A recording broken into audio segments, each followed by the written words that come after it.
தஞ்சை மாவட்டம் கும்பகோணத்தை அடுத்த கொரநாட்டுக்கருப்பூரில் அமைந்துள்ளது சுந்தரேஸ்வரர் திருக்கோயில்.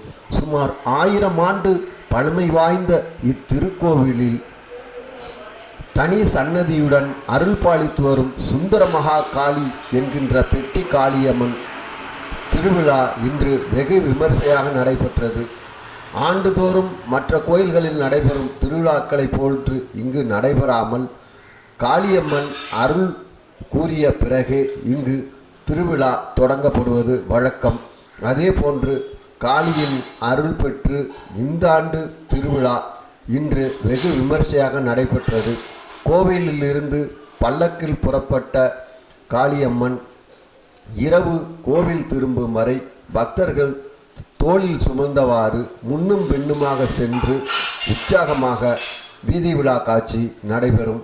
இவ்வீதி விழா காட்சியை காண தஞ்சை, திருவாரூர், கும்பகோணம், காரைக்கால் உள்ளிட்ட அண்டை மாவட்டங்களில் இருந்து பல்லாயிரக்கணக்கான பக்தர்கள் பங்கேற்று அம்பாளின் அருளை பெற்றனர்.